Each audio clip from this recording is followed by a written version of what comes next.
Hola, ¿qué tal? Te doy la bienvenida al videoblog de Derecho Romano 2 y el tema que corresponde a este vídeo es el de los delitos.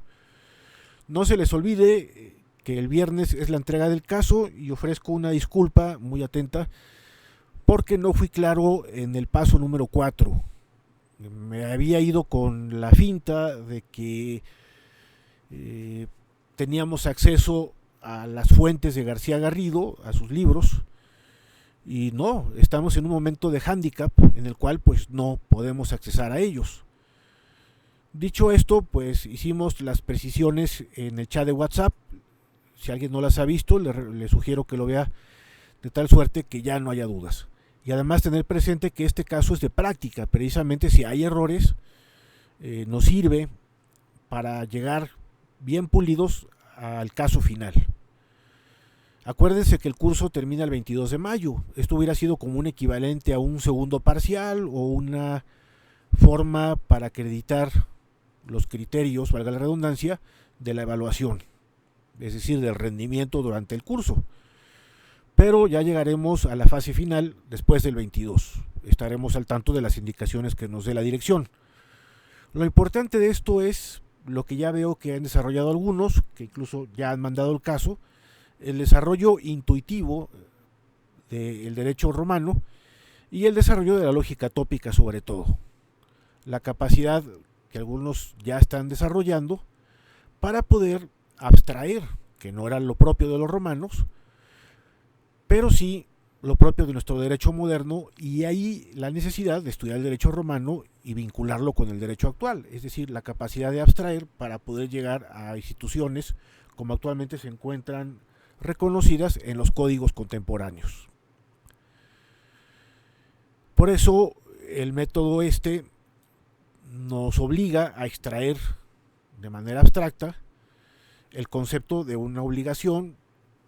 En un principio nos va llevando paso a pasito, incluso el primer paso, como les mandé en alguna foto del libro de García Garrido exactamente, pues hay que hacer un esquema que nos permita visualizar en qué posición jurídica se encuentra cada quien. Y luego ya al final, pues uno podrá decir, esto fue un contrato de compra-venta, o fue una permuta, o fue lo que haya sido, ¿no?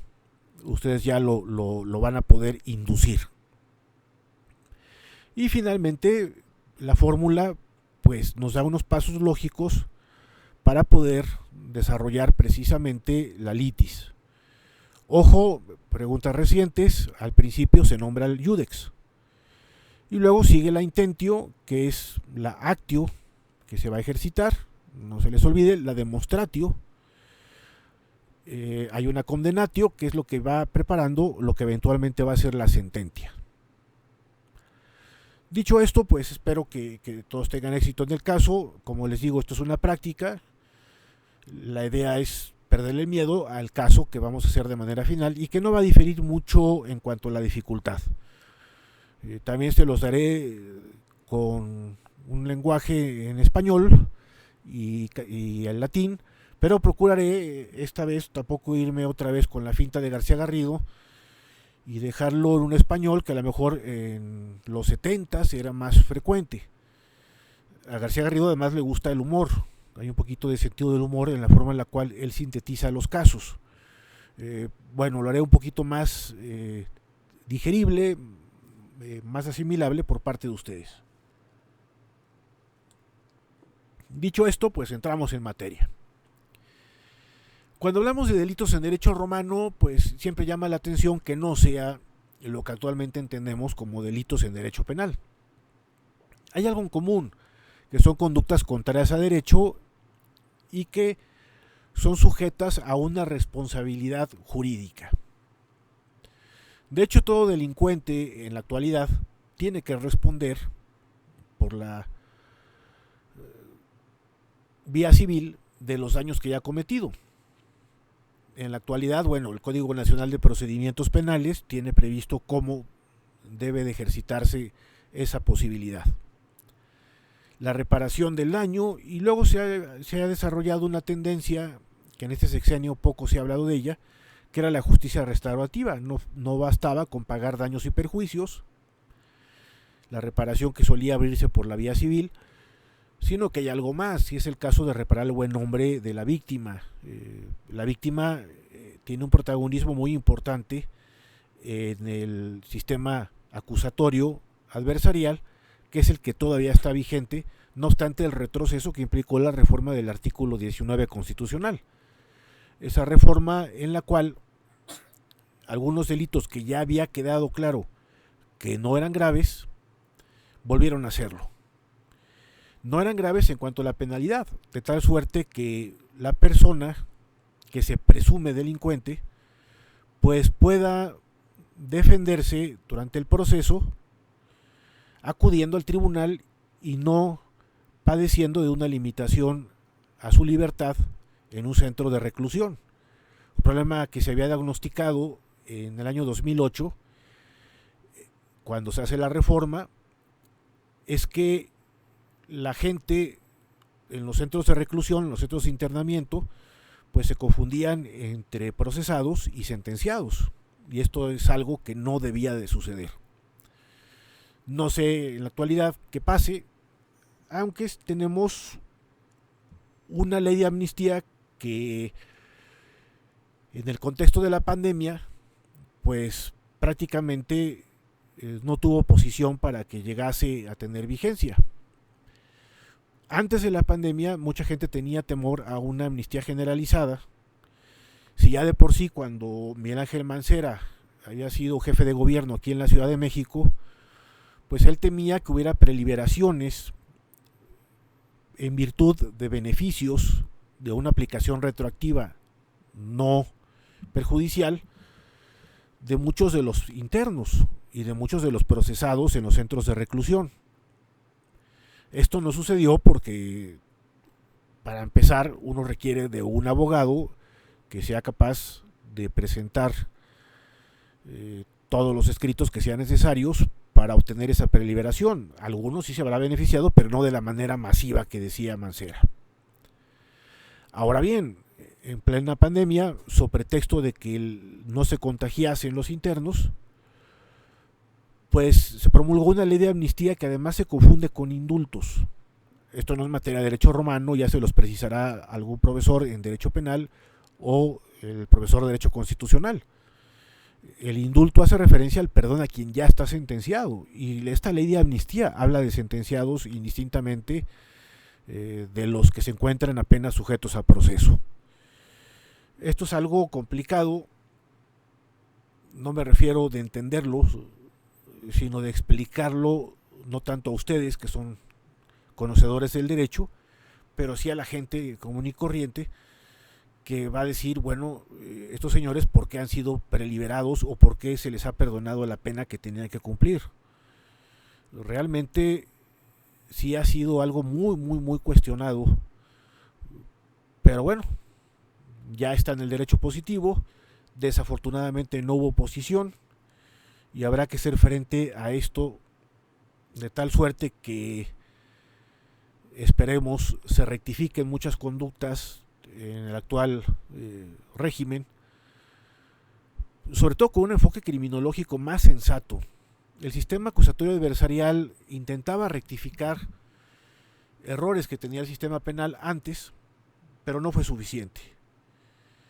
Y definitivamente hay mucho recorrido que se tiene que hacer.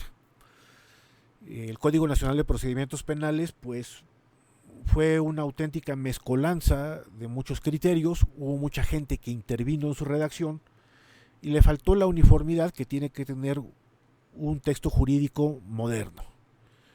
Acuérdense que la modernidad, pues lo que garantiza es la seguridad jurídica a través de la legalidad, y esa es la razón de ser de los códigos. Pero bueno, esto es una reflexión meramente introductoria que la dejo abierta, repito, ya sea para que ustedes lo comenten con los profesores de Derecho Penal o con los especialistas en Derecho Constitucional. Yo solamente les abro el apetito de algo que inquieta a la sociedad y que a nosotros como estudiosos del derecho pues nos debe de interesar en la medida en la cual pues podamos actuar en consecuencia en su momento. Dicho esto, pues entramos de lleno al derecho romano. Lo primero que hay que tener claro es que los delitos en el derecho romano se dan en el ámbito del derecho privado.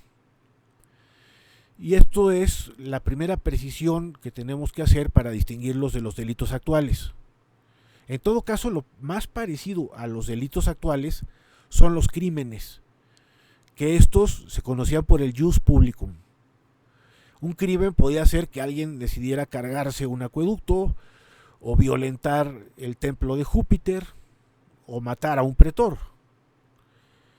matar al vecino, o bien provocar una sedición o provocar una rebelión contra el César. Los crímenes son juzgados en el ámbito del derecho público y tendrán consecuencias del derecho público. La crucifixión, que es la pena máxima, una pena capital, pero además infamante, porque la crucifixión era exhibir al que estaba condenado a toda la sociedad, quizá como una forma de persuasión, también una forma de humillación del que se encontraba condenado ahí, pues evidentemente corresponde al ámbito del derecho público. Y había que llegar ahí después de perder cualquier tipo de condición jurídica que tuviese un ciudadano, ni qué decir de alguien que tuviese el status libertatis. Por eso San Pablo, que era ciudadano romano, se asombraba de que Jesucristo hubiera tenido una muerte de cruz. Lo enfatiza en más de una de sus epístolas. Dice, y murió por muerte de cruz, es decir, una muerte infamante, una muerte terrible. No solamente por lo doloroso, sino también por lo que implicaba respecto de la infamia, el impacto que esto tendría dentro de la sociedad romana. En la película de La Pasión, que dirigió y produjo Mel Gibson, hay una escena en la que Jim Caviezel, que hace las veces de Jesucristo, abraza la cruz antes de empezar el Via Crucis. Cabe decirlo que ahí hay un anacronismo. La cruz se cargaba como la llevan Dimas y Gestas, los famosos ladrones. En el caso de Mel Gibson, él decidió que ya la cruz estuviese armada para tener una representación en el misterio cristiano. En el derecho romano seguramente estaba previsto que se llevase el madero como se llevaba en los hombros por parte de los otros dos sujetos, y Jesucristo, no lo duden, así lo llevó. Esto es una licencia que se permite pues Gibson, sobre todo inspirado en la iconografía de los Via Crucis que se pueden encontrar en muchos templos católicos. Pero hay una cosa muy importante, y es lo que quería recalar. Cuando Jesucristo abraza la cruz en la película, alguien le dice, ¿cómo haces eso? Y luego también cuando se escoge al cirineo para ayudarle, él dice, pero que no se vaya a confundir, yo no soy ningún criminal. Le voy a ayudar porque me lo están pidiendo, porque me lo están exigiendo los legionarios romanos que están llevando a este hombre al Gólgota. Porque la cruz era algo despectivo, era algo que tenía un carácter, repito, infamante. Bueno, esa es la consecuencia más grave de la comisión de un crimen. Los crímenes, pues, los situamos en el derecho público, y es por eso que por mucho tiempo, antes de hablar del derecho penal como la rama del jus puniendi, se habló más bien de derecho criminal. En el derecho romano, los delitos hacen referencia a una conducta contraria a derecho, pero que tiene efectos lisa y llanamente de carácter privado. Es decir, no hablamos de una conducta que tiene efectos o que tiene repercusiones en el ámbito del jus publicum. Esto es algo que queda muy bien aclarado por Álvaro Dors. Aquí tenemos elementos de derecho privado romano y nos vamos al parágrafo 360. Cualquiera que haya hojeado ya libros se habrá dado cuenta que Dors, antes de hablar de los contratos, a diferencia de nosotros que seguimos aquí sí a gallo, Dors nos habla primero de los delitos. En su metodología, pues él consideraba que esta fuente debía ser la primaria. Pero vamos, el orden de los factores no altera el producto. Nos dice Dors lo siguiente. El primer grupo de obligaciones es el de aquellas que nacen de actos perseguibles en virtud de una ley o del edicto pretorio, con un juicio penal ordinario. Estos actos se llaman delicta, en contraposición al ilícito que da lugar a un juicio público o crimen. Aquí Dors nos hace esa precisión. Los crímenes se perseguirán en el ámbito del jus publicum, mientras que los delitos se perseguirán en el ámbito del jus privatum. Los delicta, los delitos, pueden dar lugar a acciones penales, cuyo objeto es una cantidad de dinero que a modo de castigo el autor del daño debe pagar al reclamante que lo ha sufrido. Ese modo de castigo es lo que se conoce como pena. Y nos hace aquí una precisión que me parece que vale la pena tenerla presente dentro de la letra pequeña Álvaro Dors. En el derecho primitivo, el delito da lugar a la venganza lícita, pero se permite la composición convencional que la impide, como precio de la renuncia por parte del ofendido. Esta sustitución de la venganza por la pena pecuniaria se llega a ser obligatoria por imposición legal. La jurisprudencia acaba por ver una obligatio cuyo objeto es la pena. Algunas acciones pretorias son populares, es decir, puede promoverlas cualquier persona que lucra la pena impuesta en la sentencia. Bien, vamos a irnos por partes. Lo primero que nos aclara aquí Dors es que la razón por la cual tenía que intervenir el gobernante en una relación entre particulares era para evitar la venganza privada. De hecho, en el derecho antiguo, prácticamente desde el Código de Hammurabi o antes, había surgido la lex talionis, es decir, ojo por ojo, diente por diente, que hace referencia no al mal chiste de Mahatma Gandhi, que dice que si aplicáramos la ley del talión, pues habría un mundo lleno de tuertos y de mancos. Bien por él, eso está para el stand-up o para hacer comedia. Gandhi tenía su sentido del humor. Pero da la casualidad que la ley del talión había surgido precisamente para evitar que alguien se vengase privadamente de manera desproporcional al daño que éste había recibido. Ojo por ojo, diente por diente. Es decir, hablamos de una metáfora que hace referencia a que yo voy a vengarme en proporción del daño que me has causado.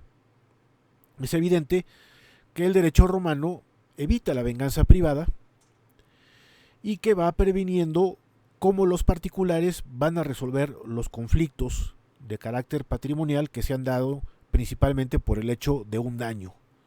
El daño es un menoscabo patrimonial. Hay que recordar la precepta iuris. Nos dice honeste vivere, pero luego el segundo paso es non alterum ledere, no hacer daño a nadie. Y en este sentido hace referencia al daño patrimonial, o un daño que sea medible pecuniariamente. Por lo tanto, la obligación que surge, iusum cuique truibere, nos dice el tercer paso de la precepta iuris, es precisamente una reparación de carácter pecuniario. La pena, por lo tanto, es el objeto de la obligación, la reparación del daño causado. Vamos a ver qué más nos dice por aquí Dors. En una exposición de derecho privado solo interesan los delitos, no los crímenes. Esto es muy importante porque los crímenes siempre tienen su morbo. Los crímenes tienen su atractivo, lo que hemos comentado sobre la cruz, la crucifixión. Hay un libro de derecho penal romano de Theodor Mommsen que efectivamente se aboca a esta temática, pero no es propio de nuestro curso. Nuestro curso es derecho privado romano. La jurisdicción sobre los crímenes es principalmente la de unos tribunales públicos permanentes, cuestiones perpetue, y especializados para un determinado tipo de delito. Y el progreso del derecho criminal se opera en parte por asimilación de nuevos tipos de actos punibles a los tipos básicos de los respectivos tribunales, y en parte por la creación de nuevos juicios cognitorios, extra ordinem, que esto será un procedimiento que vendrá en el derecho romano vulgar, que ya va muy lejos de las coordenadas que nos hemos planteado en el derecho romano clásico.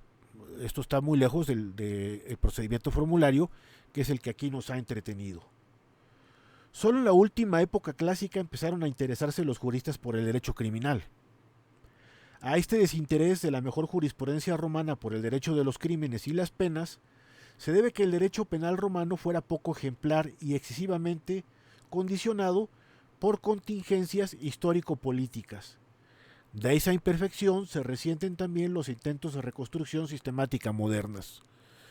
Y esto es muy importante porque, en efecto, cuando se habla de una historia del derecho penal, como actualmente lo entendemos, como esta rama del derecho público que sanciona las conductas contrarias a derecho por parte del Estado, que tiene ese jus poniendi de manera exclusiva, como así lo establecen los artículos 14, 17, 19 y 20 constitucionales, entre otros.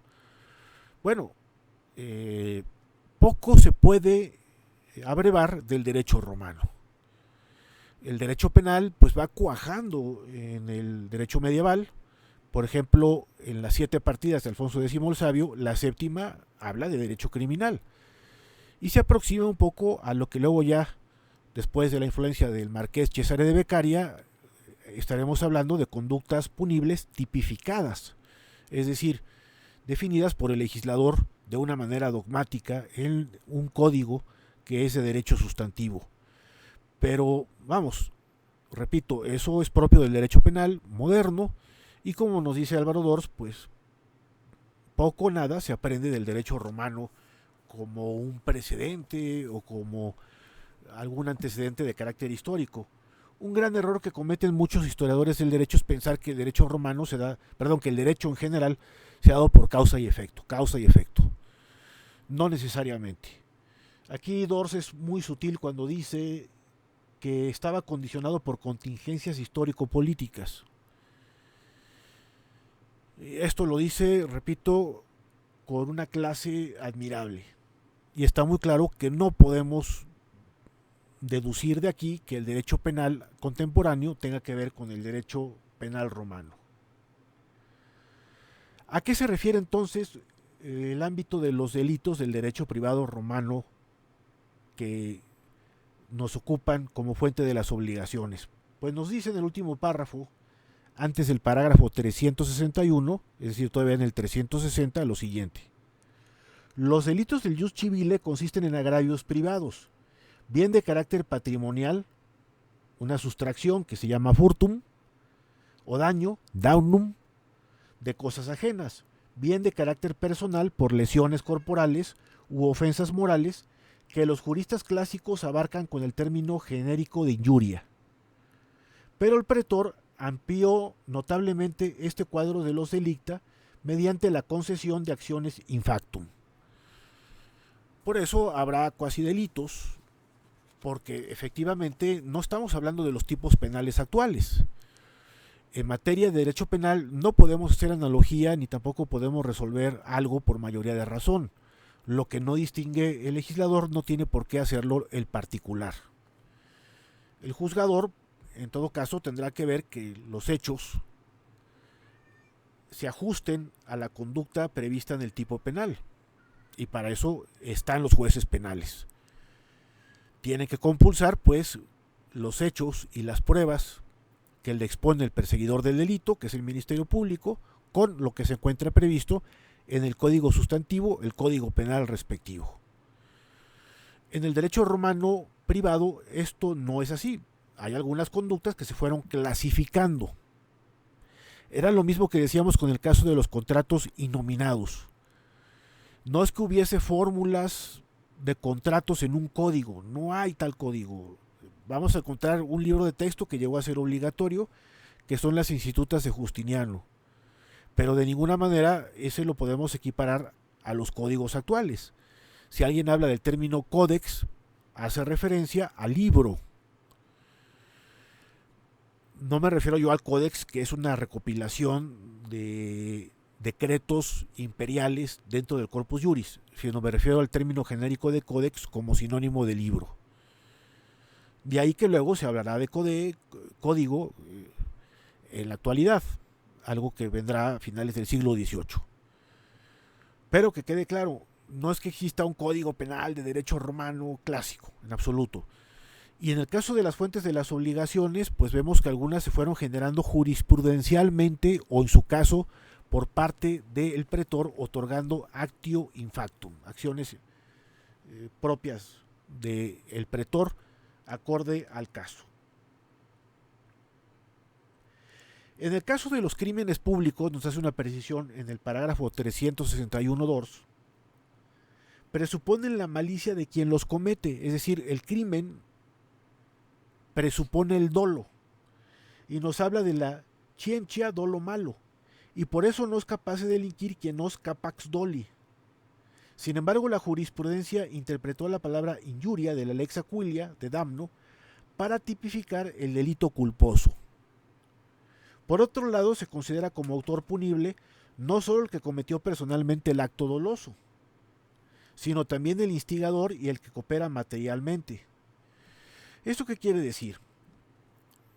Es prácticamente imposible juzgar la intencionalidad, pero el acto injusto no podía quedar impune. Y por lo pronto se hacía una equiparación al crimen, que repito, esto se daría en el ámbito del jus publicum, al hecho de que esto ya es algo contrario a la justicia, es una injuria, un término genérico, aunque luego la injuria hace referencia a una conducta específica, pero que definitivamente obligaba a el acto reparatorio. Y de nuevo traigo a colación la precepta iuris. La primera obligación de un romano era cumplir con sus obligaciones, honeste vivere. Su segunda obligación era de no hacer, non alterum ledere, no hacer daño a otro. Pero en el caso de que no hayas cumplido con el pago o bien hayas causado un daño, viene la tercera fase, que es jus in quique truibere, darle a cada quien lo que le corresponde. Y es por ello que esto evidentemente no se puede equiparar a un acuerdo de voluntades. Si yo le mato la vaca al vecino, no quiere decir que él haya estado muy contento con el suceso, salvo que él me la haya entregado para que yo precisamente, a través de una locatio, mate a la vaca. No sé, que yo sea un carnicero, que sea un tablajero, y cumpla con tal obligación. Pero si la mato por una conducta, por ejemplo, dolosa, es decir, por la mala intención, por fastidiar al vecino, pues evidentemente tengo que responder por el daño. Y de ahí que esto no sea producto de un acuerdo de voluntades, de ninguna manera. Non alterum ledere, estoy contrariando la precepta iuris. Bueno, nos habla Dors de que hay tres acciones que son frecuentes y que se han clasificado pues en el ámbito de los delitos del derecho romano y que conllevan una pena que, repito, es de carácter patrimonial.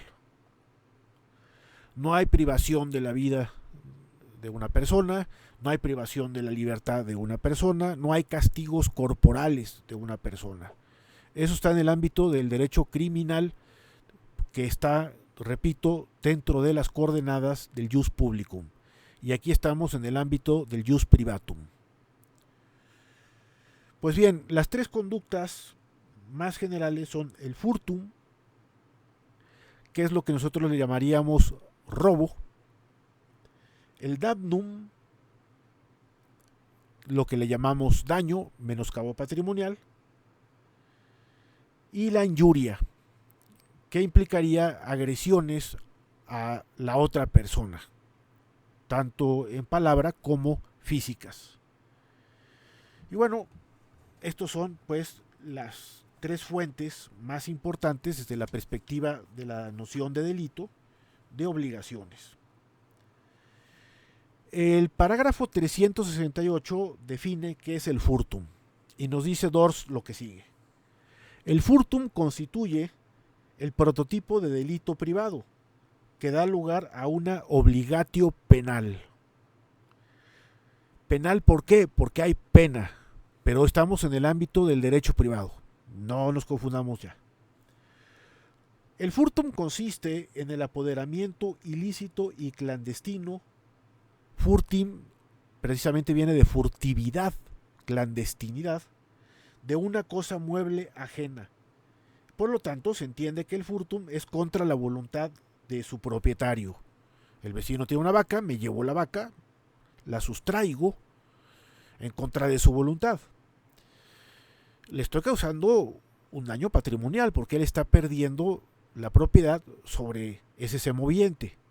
Ergo, voy a ser sancionado por el furtum. La jurisprudencia llegó a exigir para que hubiera hurto un acto de desplazamiento de la cosa ajena, la contretactio, pero en algunos casos consideró hurto el abuso sobre una cosa confiada, furtum usus, que podría ser el caso de algo que ha sido entregado en comodato o en arrendamiento. Y también la sustracción de la posesión por el mismo propietario, furtum possessionis. Es decir, ojo con esto, que el arrendador intervenga en la conducta del arrendatario, o bien que el comodante afecte al comodatario. Sobre las personas libres que se hallan bajo potestad, también cabe en cierto modo el hurto. Pero la acción de hurto suele quedar desplazada ahí. Aparte el posible crimen de plagium. Es decir, si alguien priva de la libertad a una persona, se solía considerar un furtum. Pero podía darse el caso de plagium y ya esta conducta ser sancionada por el derecho público. La acción de hurto, nos dice en el parágrafo 369, persigue una pena en castigo del fur, pero presenta distintas modalidades según las circunstancias del delito. Las antiguas acciones civiles, por ejemplo, lo señala aquí de las 12 tablas, se mantienen el procedimiento formulario en algunos casos. Y hay el hurto ordinario, que tenía una pena del doble de lo que había sido sustraído. La del hurto descubierto mediante registro domiciliario con pena triple. La del hurto trasladado, es decir, la que se da a favor del que había sufrido la acción anterior y contra el verdadero ladrón, también se castiga al triple. El pretor agregó otras acciones in factum para la represión de distintos tipos de hurto, algunas de ellas agravadas incluso al cuádruple, como son el hurto sorprendido en el acto, furtum manifestum, y la del hurto con violencia, es decir, el robo o rapiña. Bien, aquí tenemos entonces el esquema general del delito de hurto. Y solamente para terminar, pues cabe decir que la acción que se pueda llegar a acumular es una acción reipersecutoria, que puede ser una acción reivindicatoria, es decir, para recuperar la posesión de la cosa, si es que el objeto hurtado subsiste, y es posible su identificación. O bien la acción exhibitoria, cuando el ladrón retiene la cosa o perdió dolosamente su posesión. Y por lo tanto, pues tendrá que responder de acuerdo al valor tasado de la cosa. Hay casos también en que puede proceder la condictio, una condictio que va a tener el calificativo de furtiva. Cuando el actio furti se hace imposible por haber muerto el fur, queda la condictio contra los herederos. Ojo con esto. Es decir, se puede llegar a heredar esa obligación de indemnizar, de reparar el daño, cumplir pues con la pena, que es, repito, una reparación del daño meramente patrimonial, en favor de quien ha sido afectado. Vamos a dejar aquí el tema de los delitos, con esta introducción del furtum, que es simple y llanamente la sustracción de un bien mueble ajeno. Podría darse el caso de la sustracción de una persona que fue derivado en el plagium y que esto pues fue perseguido en el ámbito del derecho criminal, por lo tanto del derecho público. La obligación que conlleva esta conducta es la obligación de reparar el daño patrimonialmente. Pues bueno, quería hacer una reflexión final ahorita que espantaba a esta gloriosa mosca que está dando una lata bastante. Pues a seguir teniendo paciencia. He visto vídeos, que seguramente ustedes también, sobre algunas clínicas, algunos hospitales aquí en el país, sobre todo por ahí un caso en Ecatepec, manifestaciones del personal sanitario, esto pues prácticamente en toda la República. Estas manifestaciones habían empezado en Tijuana y hoy las hemos padecido también en la Ciudad de México. La realidad es que las autoridades sí pueden llegar a tener responsabilidades penales, y esto cabe decirlo en el ámbito contemporáneo, porque puede haber negligencia evidentemente que es punible, cuando menos hay homicidios culposos. Cuando se ejerce un cargo público, pues uno tiene que tener muy claro de que es responsable ante la nación. De hecho, cuando se toma protesta, de acuerdo al artículo 128 constitucional, uno protesta hacer guardar la Constitución y leyes que de ella emanen. Y luego dice, de no ser así, que la nación me lo demande. Muchos preguntan, ¿y cómo la nación lo va a demandar? Bueno, el término nación es bastante amplio, pero evidentemente si alguien se ve afectado por una conducta negligente de la autoridad, pues sí que puede ejercitar una acción que se llama acción penal y presentar una denuncia, cuando menos, repito, por homicidio culposo. Porque desde que la Ley General de la Salud tiene previsto cómo debe de comportarse las autoridades sanitarias ante una pandemia, ya no hay pretexto como para decir, bueno, es que no esperaba que fuera tan dura. A menudo los aparatos propagandísticos van a tratar de hacer que las responsabilidades se escurran. El actual presidente de la República es experto en las cortinas de humo, en las distracciones. Y bueno, esto de poner a un subsecretario a dar la cara todos los días y intentar hacerlo estrella a través de la revista Quién, pues me parece que es una falta de respeto a las víctimas, sobre todo si estas han sido ya mortales. Esta es una enfermedad que tiene consecuencias muy graves, me refiero al COVID-19. Y los vídeos pues demuestran que muchas autoridades no han estado a la altura de las exigencias de esto. Y no podemos escudarnos en que también está pasando en Manhattan y que el alcalde de Nueva York tendrá que responder por ello. Pues allá que responda en los Estados Unidos. Tampoco podemos escudarnos en el caso de España, que ha sido realmente muy grave. Si aquí lo peor está por venir, pues no quiero ni verlo, ¿no? Por eso reitero, hay que estar preparados y hay que estar muy conscientes que una vez que esto termine, las cosas no van a ser iguales. Lo que sí es que, como ya lo he dicho por ahí del WhatsApp, pues ya buscaremos alguna reunión extramuros, ya después a toro pasado, es decir, con el semestre terminado. Tendrá que ser por ahí de agosto, que nos refresquemos la garganta con alguna cerveza y nos riamos un poco de esta situación. Pero como pueden ver, falta mucho recorrido para llegar ahí. Hay que ser pacientes, hay que ser muy responsables, hay que ser muy atentos a los pasos que nos exige la Organización Mundial de la Salud, y que creo que la jefatura de gobierno de la ciudad pues lo ha logrado comunicar de manera correcta. En Jalisco, ya se acordarán que mis padres viven en Guadalajara, pues hemos visto actitudes muy irresponsables de gente que estaba yéndose al mar. No estamos en vacaciones, estamos ante una situación de confinamiento para evitar que se haga más grave esta pandemia y evitar el contagio de más gente. Por eso se escogió el color rojo en las señalizaciones que nos dicen quédate en casa, gracias por salvar la vida de los demás. Y bueno, hay que tomarlo esto muy en serio. Pues nada, mis queridos amigos y amigas, nos vemos en el próximo vídeo. Les mando un fuerte abrazo y a seguir resistiendo estas condiciones adversas y seguir jalando con el curso de Derecho Romano como nos lo exige la dirección. Fuerte abrazo y hasta la próxima.